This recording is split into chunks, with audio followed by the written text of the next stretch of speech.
Hey guys, Zach Calhoun here from CloudPano.com. Hope you're having a great day. In this video, we're going to cover how to sell more high-ticket drone services, even if you don't have a Part 107. So the VR agency business model is very simple.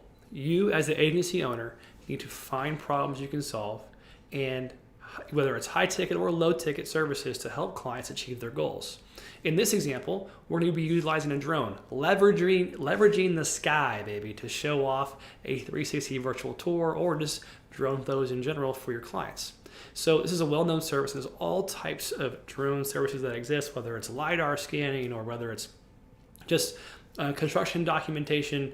But drones are definitely here to stay and very cool, and they're going to be continuing to get better and better over time. So how do you sell high-ticket drone services, and should you sell them at all? What if you don't have a Part 107 commercial license? I'm going to make this super simple for you, okay? Number one, if you don't have a Part 107 license, don't worry, someone else does, and you could just hire them, okay? If you have a customer and you have a signed contract in hand, you can shop out local drone service providers, and there's a lot of them out there. A lot of folks have a drone in the trunk of their car, and they have a Part 107 that they're not using, and you could utilize that person that's local and subcontract. So the power of being an agency, and we call it the VR agency model, is you need to be able to subcontract well, okay, and understand that process. It's a simple document that says you're going to work for me for the price that we agreed upon, and there's some other terms in it as well. But basically, it's like, if you need insurance, you have to carry it yourself. And I'm not liable in case you hurt anybody or break anything. If the drone goes down and explodes on somebody, that you're covered in that subcontract, right? And also too, if your customer requires a Part 107 license, when that subcontract agreement is signed, you can provide it. Say, here's my contractor's Part 107 license if you need it, etc. Most of the time, folks don't need it. Actually, don't really care. Only time you need a Part 107 license is if someone came by and stopped you and asked you for it, and they were the local authority. But the reality is, most people, that's not going to happen, most likely. So you don't need one to be able to sell the service. And it's going to be controversial or whatever, but the reality is it's very common. A lot of folks will subcontract all types of services. And this is just one example. So how do we sell higher ticket services utilizing the drone? I mentioned this before. I love drone services. I think it's really, really cool. I think when I look at CloudPano virtual tours, the people who make the most money have these really, really high ticket, $17,000, $25,000, $40,000 contracts. They got a drone in the sky. Okay, so that's step one. Is like, I'm going to be leveraging having a drone in the sky. And when you know that you're going to do that, even if you don't have that specific service, but maybe you offer virtual tours as a service in your marketing packages, you can have a higher tier kind of taste or a higher tier service that is including a drone, and you can charge accordingly. Even if it's only 5 shots, you can take those 360 photos from the drone, add them into your CloudPano services, add them into your CloudPano virtual tour, and that's the opening shot. Boom, there's the building, here's the hotspot, click it to go inside, etc. Really simple. Even just one photo won't cost you much as a provider, but as a person with the contract, as an agency owner, it won't cost you that much. But it's a really cool output, and I think that's what really makes people love it. People love to see the whole facility, the whole campus, the whole area, and they see it all in this drone. They have access to it, and they can move it around in 360, which is really, really cool. So it justifies that super high ticket price. We call this the Grand Slam. We almost always want to include drone in some way. On our proposals, we'll always find someone nearby.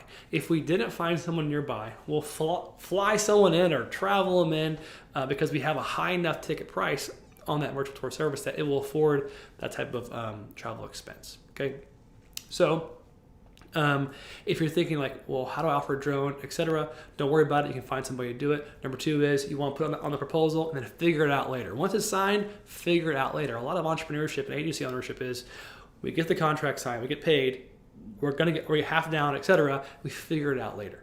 All right. So be thinking about what are some customers I can offer drone services to, and then just call a local bro or a local gal who's nearby who has a drone and say, hey, I have a couple clients upcoming that I'll love to shoot your way. What's it cost for 3 photos in the sky, etc. they'll shoot you a price.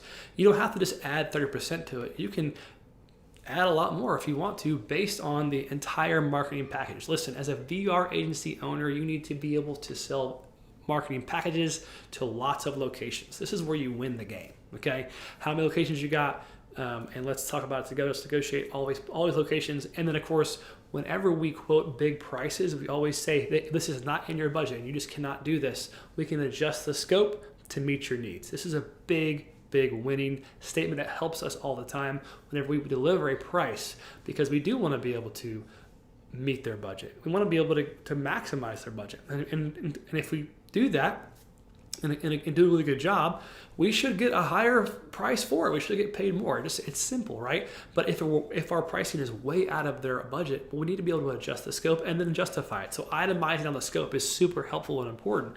And even if you're just itemizing basic stuff at that, to you is very simple. To them, they don't know the process. You're explaining it to them. The scope helps them determine the value.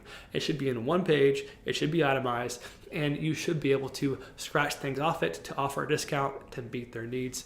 Well, tell me, if I was able to reach this number, say $8,000 instead of $10,000, could you move forward? And they would say, yeah, probably, yes, no, maybe, etc. Cool. I'll adjust that scope, and I'm going to send you an updated proposal, this afternoon, etc. And then you just mark it out, put a little strike through, and just print PDF and send it over. And you may be able to add $3,000, $4,000, $5,000 to a customer that you wouldn't have just because you added drone to the service. Have your buddy come out there, have your local pro come out there and do it. They shoot the photo, you pay them, you get the photo, you add your CloudPano virtual tour, charge high ticket prices accordingly, connect them all, deliver them, white label them, and of course, profit. That's the goal. Hope this is helpful to you, your mindset, your thinking. Start offering drone services. Why not? If you have someone who can do it, and you'll make more money. So let me know if you have any questions. We'd love to see you inside our CloudPano community. And of course, watch our free training. Click the link below. See ya.